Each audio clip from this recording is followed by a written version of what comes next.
नमस्कार दोस्तों, आपके अपने YouTube channel sir Vijay Kumar में आप सभी का स्वागत है। जैसा कि हम पिछली वाली वीडियो के अंदर कर चुके थे, तो हमने उसके अंदर किया था इलेक्ट्रोस्टैटिक का थर्ड पार्ट। उसके अंदर हमने एरिया वेक्टर तक कर लिया था। उसी से आगे दोस्तों शुरू करते हैं। शुरू करने से पहले जो मैं आपको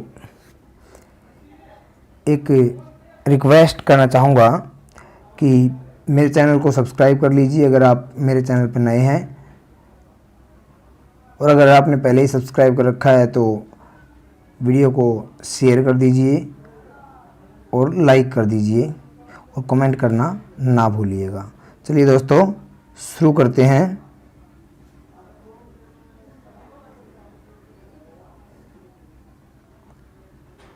नेक्स्ट टॉपिक है दोस्तों electric flux.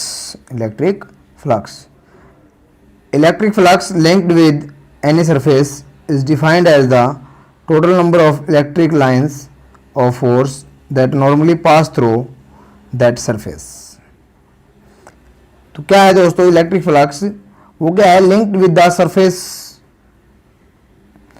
is defined as the total number of electric lines of force that normally pass through the surface। जो नॉर्मली जो है जितनी इलेक्ट्रिक लाइंस पास हो रही हैं सरफेस से, तो उसको हम क्या बोलेंगे? इलेक्ट्रिक फ्लक्स बोलेंगे इसका।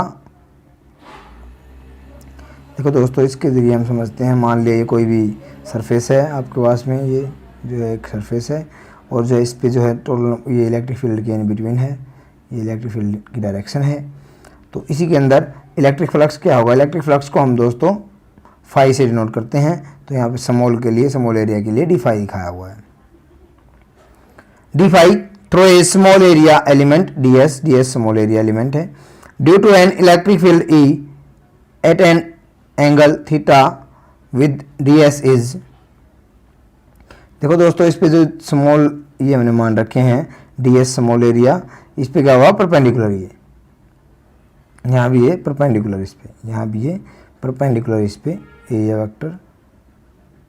तो इस तरीके से हम जो है सरफेस को मान रहे हैं।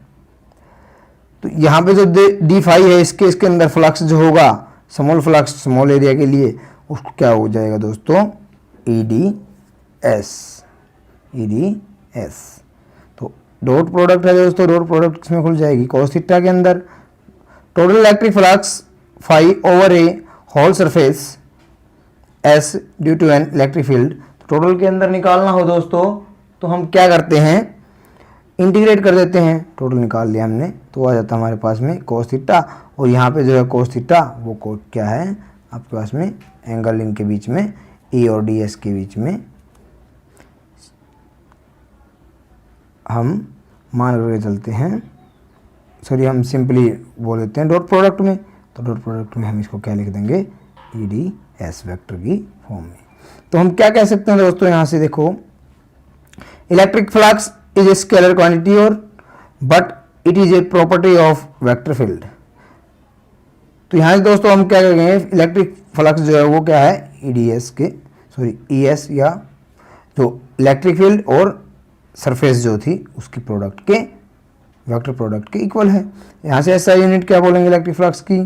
तो क्या बन जाएगी? Newton metre square coulomb inverse square, या जूल मीटर कोलॉम इनवर्स। अगर मान लिया हमारे पास में एक स्पेशल केस ले लेते हैं। अगर मान लिया थीटा जो है वो एंगल 0 से बड़ा और 90 के बीच में है, तो फाई की वैल्यू पॉजिटिव हो जाएगी। 90 तक दोस्तों क्या होती है? 1 से 0 तक होती है। तो 90 है तो जब क्या होती है? 0, और 90 से वो है तो नेगेटिव हो जाती है। कोस की वैल्यू पर डिपेंड करेगा ना। डायमेंशंस क्या हो जाएंगी दोस्तों? M1 L3 T-3 A-1। Next है दोस्तों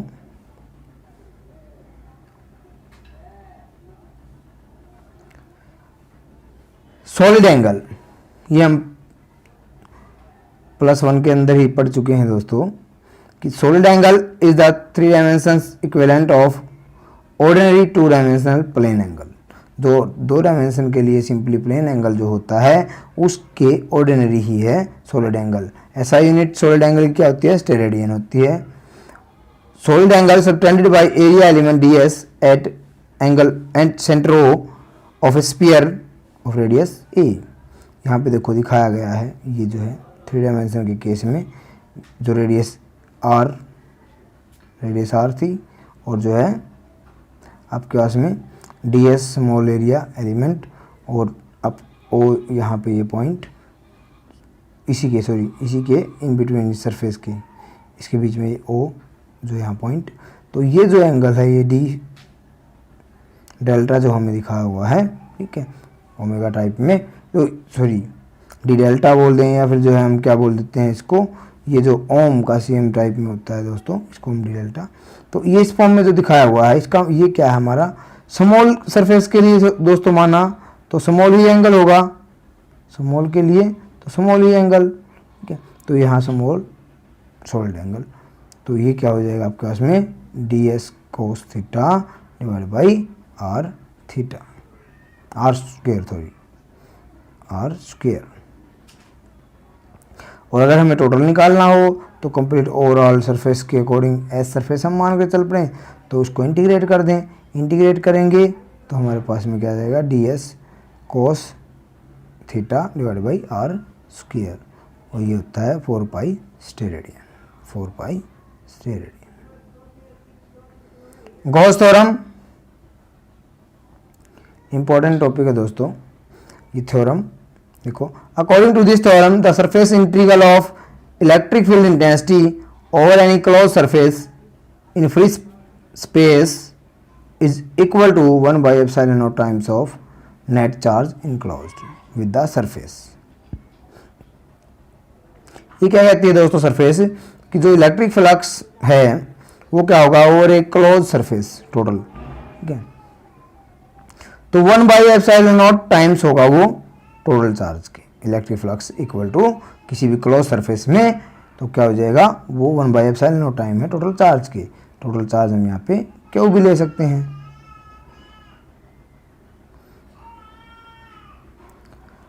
देखो दोस्तों इसका प्रूफ देखते हैं क्या कहता है proof of Gauss theorem for spherical symmetric body. ये स्फेरिकल कोई भी बॉडी लेकर के चले स्मॉल dx एलिमेंट इस पे, ठीक है, और ये जो है आपके पास में इलेक्ट्रिक फील्ड इंटेंसिटी बाहर की साइड में इलेक्ट्रिक स्टैटिक फोर्स और जो है ये यूनिट वेक्टर n, ये भी दोनों के दोनों इसी के अलोंग क्यों इस पे चार्ज है पॉजिटिव। तो हमें पता है फ्लक्स क्या होता है eds होता है और किसके इक्वल निकालना हमने इसको 1 by epsilon naught इंटू में टोटल चार्ज के इक्वल निकालना है। तो इसी को दोस्तों कर लेते हैं। देखो ई इलेक्ट्रोस्टैटिक फोर्स की क्या वैल्यू आई थी 1 by 4 pi epsilon not q by r square होती है। अगर यहाँ पे r unit vector along E के है और जो है ये इसका एन क्या है सरफेस एरिया वेक्टर है, तो इस केस के अंदर क्या करेंगे हम, देखो इन दोनों की डायरेक्शन एक जैसी हो जाती है और एक जैसी डायरेक्शन के अंदर हम क्या कर सकते हैं कि इनका एंगल भी क्या हो गया 0 हो गया। तो यहाँ ये डॉट प्रोडक्ट है तो cos 0 1 के इक्वल हो जाएगा। तो हम cos 0 1 के इक्वल लेकर के चलें तो तब क्या आ जाएगा हमारे पास में d phi is equal to 1 by 4 pi epsilon not q d s by r square. दोनों साइड में इंटीग्रेट कर देते हैं दोस्तों, दोनों साइड में तब इंटीग्रेट करेंगे तो हमारे पास में मिल जाएगा 1 by 4 pi epsilon not q by r square. और इंटीग्रेट कर दिया, क्या इंटीग्रेशन होगा यही चेंज हो रहा है ना D S small surface area जो लेकर के चले थे। तो स्फेरिकल का जो एरिया हो जाएगा वो क्या होगा 4 पाई आर स्क्वायर, जो कटता है वो काट देंगे, बाकी क्या रह जाएगा phi E electric flux equal to q by epsilon not, जो कि हम डेफिनेशन के अंदर बोल करके चले हैं, वही हमारा प्रूफ हो जाएगा। नेक्स्ट है दोस्तों टॉपिक इसी के अंदर proof of Gauss theorem for इस close surface of any shape. किसी भी शेप की हो दोस्तों तो उस केस के अंदर भी ये बिल्कुल सेम वही फैक्टर हो जाएगा। यहाँ तक बिल्कुल जो है वो दोस्तों आपको बिल्कुल सेम फैक्टर वही लग रहा है। तो डी एस कॉस थीटा दोनों हमने क्या कर लिया डॉट प्रोडक्ट को खोल लिया इस यहाँ पे जो है। तो इस एंगल के अंदर कुछ भी हो सकता है वो एंगल, तो इसको हम क्या करें, इंटीग्रेट करेंगे दोस्तों, तो डी फाई। और देखो यहाँ पे क्या चेंज हो जाएगा दोस्तों, क्या चेंज हो जाएगा आपके पास में, इसका कंप्लीट यही चेंज होगा दोस्तों कि कंप्लीट जो है स्फीयर का। देखो दोस्तों, तो ये क्या है, इसके इक्वल है ये दोनों, इसलिए इसकी जगह ये रखा गया है। तो ये जो एंगल होता है कितना होगा, 4 पाई। तो उसको हम कैंसिल आउट कर दें, तब भी हमारे पास में आंसर ये आ जाएगा प्रूफ के लिए। Deduction of Coulomb law from Gauss theorem. Gauss theorem से अगर कोलॉम ना निकालें, हम जानते हैं गॉस थ्योरम क्या कहती है, ये कह रही है phi is equal to q by में एप्सिलॉन नॉट। ये हम इसके अंदर मान कर चले, since E and d s are in same direction, अगर ई और डी एस सेम डायरेक्शन में है तो एंगल 0 cos 0 हो जाएगा, cos 0 की वैल्यू 1, तो इसकी जगह पे ये आ गया क्यू बाई एप्सिलॉन नॉट। अब इसको देखो, ई जो ई डी एस लिखा है हमने, इसको हम अगर जो है तोड़ दें तो स्फीयर के लिए क्या हो जाएगी, ये टोटल एरिया सरफेस, तो क्या हो जाएगा 4 पाई आर स्क्वायर। इसको अगर हम इधर लेकर के जाएं राइट साइड को, तो क्या हो जाएगा q by 4 pi epsilon not r square. अगर मान करके चलें if a charge q not is placed at a point where is calculated, अगर हम वहाँ पे जो है मान के चलें कि क्यू नॉट चार्ज रखा है जहाँ पे कैलकुलेट किया जा रहा है, तो वो भी इसके साथ में प्रोडक्ट में हो जाएगा। और ये क्या होता है दोस्तों, दोनों चार्ज की प्रोडक्ट और डिवाइड बाई में r square 1 by epsilon 4 pi epsilon not क्या हो जाएगा कांस्टेंट। तो ये किस टाइप का फॉर्मूला आ गया, कोलॉम लॉ, तो इसको हम कोलॉम लॉ बोल सकते हैं। नेक्स्ट है एप्लीकेशन ऑफ गॉस थ्योरम। कुछ एप्लीकेशंस हैं गॉस थ्योरम की। Electric field intensity due to an infinitely long straight charge wire. एक infinitely long straight charge wire ले ली हमने, ये जो है इसके चारों ओर इसका इफेक्ट होगा जहाँ तक वहाँ एक टाइप में सिलेंडर की फॉर्म में काम कर रहा है, ठीक है। तो इसी तरीके से हमने इसके जो है ये यूनिट एरिया वेक्टर, ये इस तरीके से unit area vector electric field intensity की डायरेक्शन दिखा दी। वी नो, हम जानते हैं कि जो है गॉस थ्योरम क्या कहती है, phi is equal to q by में एप्सिलॉन नॉट। तो अगर हम जो है इसके अंदर देखो, यहाँ पे दो हमने एरिया ले रखे हैं, एक ये बी और एक ये ए और एक ये सी, 3 हो गए। तो तीनों को अगर निकालें तो तभी इसके सम के इक्वल होगा ना, टोटल इलेक्ट्रिक फ्लक्स इन सबके सम के इक्वल। तो हमने ये ले लिया, इसको हम ले लेते हैं, इसकी वैल्यू ये होती है फर्स्ट टोटल के लिए, और इसके लिए अगर हम निकालें तो टोटल वैल्यू क्या हो जाएगा, इसके इक्वल आएगा, दोनों के इक्वल। दोनों में दोस्तों देखो EDS के बीच में हमने जो है एंगल देखना है। ए वाली सरफेस में हमारे पास में 90 डिग्री एंगल है, बी वाली सरफेस में भी हमारे पास में 90 डिग्री एंगल है, और जो है सी वाली जो सरफेस है उसके अंदर क्या हमारा 0 डिग्री एंगल है। देखो दोस्तों मैं बताता हूँ कैसे। अब इसी डायरेक्शन में ये इलेक्ट्रिक फील्ड इंटेंसिटी और इसी डायरेक्शन में ये यूनिट वेक्टर और DS। अब इसके अंदर भी देखो दोस्तों 90 डिग्री का एंगल हो गया इसके बीच में सरफेस और उसके बीच में, ठीक है। और इसके अंदर भी 90 डिग्री का एंगल हो गया। तो इस तरीके से हमें लेकर के चलना है। देखो तो सी सरफेस, सॉरी देखो ये सी सरफेस जो है आपकी, ये यहाँ पे ये EDS की वैल्यू एक जैसी आ जाती है दोस्तों, एक ही डायरेक्शन में है। यहाँ देखो ये E और ये DS, यहाँ DS और ये E, तो 90 डिग्री इनके बीच में, ये यहाँ क्या आ रहा है 0, तो यही रह जाएगा एक अकेला और बाकी 0 हो जाएगा, क्योंकि cos 90 क्या होता है 0। तो ये आएगा आपके पास में। तो DS क्या है, लेंथ है आपके पास में एक टाइप में। देखो DS 2 पाई R कितनी लेंथ के अकॉर्डिंग था L, तो इसका कंप्लीट निकालने के लिए क्या आ जाएगा 2 पाई R लेंथ। कंप्लीट के अंदर है ना दोस्तों, क्योंकि एक टाइप में सर्कल का काम कर रहा है एक जगह पे ये, ठीक है। तो सर्कल की तरह से जो है कंप्लीट और L लेंथ तक, तो उसका जो सर्कमफ्रेंस हो गया 2 पाई R L टाइप में हो गया, उसका टोटल जो है आपके पास में एरिया आ जाएगा। तो हम लिख सकते हैं इसको कि क्यू बाई में epsilon naught is equal to lambda l by epsilon naught. देखो where lambda is the linear charge density, linear charge density है कितनी लेंथ तक है, पर मतलब लीनियर चार्ज डेंसिटी मतलब एक यूनिट चार्ज डिस्ट्रीब्यूशन है जो एक लेंथ में, तो एल लेंथ तक है, तो ठीक है हमारे पास में लैम्डा एल आ जाएगा। तो ये हो गया हमारे पास में, ये वैल्यू आई थी ये यहाँ रख देते हैं, और इसकी वैल्यू हमने ये निकाली है तो ये वैल्यू यहाँ रख देते हैं। दोनों को अगर हम सोल्व करेंगे तो वैल्यू आ जाएगी E is equal to lambda by 2 pi epsilon not r. ये हमारे पास में वैल्यू आ जाती है, वेक्टर फॉर्म में इस तरीके से लिख सकते हैं। The direction of electric field intensity is radial outward from the positive line charge, for negative line charge it will be radial inward. ये हम पहले ही कर चुके हैं दोस्तों। इलेक्ट्रिक फील्ड इंटेंसिटी की पॉजिटिव से आउटवर्ड में होती है और नेगेटिव से इनवर्ड में होती है। नेक्स्ट दोस्तों, अगर कोई स्फेरिकल सेल है उसके इसके अंदर विनो, हमें ये पता ही है कि अल्फा जो है, तो इसके अंदर क्या है दोस्तों, तो फाई ई क्या है, q by epsilon not. E and d s are in same direction, अगर सेम डायरेक्शन में है ई और डी एस तो तब उसके इसके अंदर क्या हो जाएगा, phi equal to q by epsilon not. तो इसी को आगे करते हैं दोस्तों। अब देखो इसको खोलेंगे, अगर जो है स्फीयर का वही फिर एरिया, तो 4 पाई आर स्क्वायर, इसको इधर लेकर के आएंगे q by 4 pi epsilon not r square. हम जानते हैं कि जो सिग्मा है, देखो सिग्मा क्या होता है दोस्तों, चार्ज बाई में area, charge per unit area. तो एरिया को हम उधर लेकर गए तो सिग्मा के साथ में मल्टीप्लाई हो गया, उसकी जगह पे हम रख सकते हैं क्यू की जगह पे, तो क्यू की वैल्यू यहाँ रखेंगे।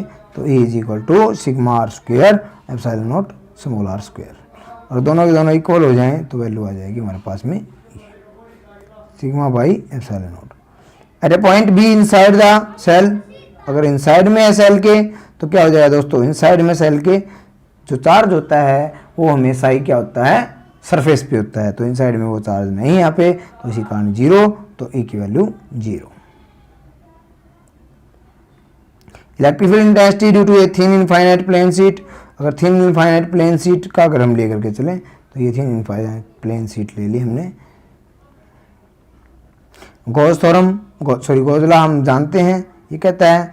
अब देखो इसके अंदर भी हमने बहुत सारे जो है अलग अलग पॉइंट लिए हैं, ये बी, ये ए, ये सी, वही इस पे जो है दोस्तों, इस पे एक ही डायरेक्शन में सेम डायरेक्शन में दिखा रखा है, इस पे 90 डिग्री में दिखा रखा है, तो अलग अलग हो जाएगा। बी और सी पे 0, तो ये 0 0 और ये 90 90, तो जी खत्म ही हो गया। तो ई डी एस क्या आ जाएगा दोस्तों, ई डी एक्स की वैल्यू आपको पता है, निकाल रखी है। तो यहाँ आ गया ई डी एस 2E, देखो इन दोनों से मिलकर 2E बाई आर स्क्वायर। तो सिग्मा की वैल्यू से हम ये निकाल सकते हैं q by epsilon not, sigma value रख देते हैं sigma into d s by epsilon not. D s area, total area क्या हो सकता है दोस्तों, पाई आर स्क्वायर होगा सर्कल का, where sigma is surface charge density 2E into pi r square, और ये हो जाएगा आपके पास में सिग्मा पाई आर स्क्वायर। ई की वैल्यू अगर हम इस तरीके से रखते हैं तो देखो अब दोस्तों इससे क्या हो जाएगा, इन दोनों से जो कटता है वो काट दिया, ई की वैल्यू निकल आएगी, पाई आर स्क्वायर से पाई आर स्क्वायर कट गया, तो आपके पास में आ गई, ये 2 इधर आ जाएगा, तो ई की वैल्यू आ गई। तो ये आते due to a thin infinite plane sheet of charge, इसके अंदर हमारी ये आ जाती है। Direction of the electric field intensity is normal to the plane and away from the positive charge distribution and negative charge for negative charge distribution will be toward the plane। वही है दोस्तों कि जो है आउटवर्ड होगी positive से और inward होगी नेगेटिव से। अगर इसी केस को हम जो है ऐसे लेकर के चलें कि जो है if the plane sheet is thick then the charge distribution will be available on both side, so charge enclosed within the Gaussian surface will be twice as before, therefore the field will be, तो twice हो जाएगा 2 बार, तो दोनों को add कर लिया जाए। दोनों को ऐड करने के बाद में देखो अगर थिन इस तरीके थिक है तो इस सरफेस पे भी होगा दोस्तों, और ये इस साइड वाले सरफेस पे भी होगा, तो 2 बार आ गया ना हमारे पास में, तो 2 गुना इफेक्ट हो जाएगा। तो अभी मैंने निकाला था जो है सिग्मा वाई में 2 एप्सिलॉन नॉट, 2 बार, तो 2 बार दोनों को ऐड कर लें। दोनों बार ऐड करने के बाद में बन जाएगा E is equal to sigma by epsilon naught. अगर 2 इनफाइनाइट पैरेलल रहे कोई भी सीट, तब क्या होगा चार्ज, अगर मान के चलें कि जो है आपके पास में एक के लिए जो चार्ज है डिस्ट्रीब्यूशन है वो सिग्मा 1 है, एक के लिए दूसरी के लिए सिग्मा 2 है, तब उस केस के अंदर क्या हो जाता है, इफ देखो E1 और E2 इलेक्ट्रिक फील्ड इंटेंसिटी मान लिया ए के लिए और बी के लिए, तो हमारे पास में क्या आ जाएगी, एक thin charge plate parallel plate के लिए, सॉरी थिन चार्ज सीट के लिए, तो क्या बनती है, हम निकाल चुके हैं पहले ही, वो क्या आती थी E1 is equal to sigma by 2 epsilon naught, और E2 इज इक्वल टू ये आ गई अपने पास में। As a matter to conventions, a field pointing from left to right is taken as positive and the one pointing from right to left is taken as negative। वही दोस्तों कि क्या है कि एक साइड से इसके अंदर 3 रीजन मान लिए गए हैं दोस्तों। देखो ये इस पॉइंट से इधर का सारे नेगेटिव मान लिए, इधर के पॉजिटिव मान लिए दोस्तों, ठीक है। यहाँ और यहाँ चार्ज निकालेंगे दोस्तों। ये फर्स्ट एरिया है, ये सेकंड है, ये थर्ड है। तो फर्स्ट के अंदर क्या होता है दोस्तों, दोनों के दोनों नेगेटिव, तो दोनों को नेगेटिव और E1 और E2 की वैल्यू अपने पास में है ही, दोनों को रखने के बाद में वैल्यू ये बन जाएगी।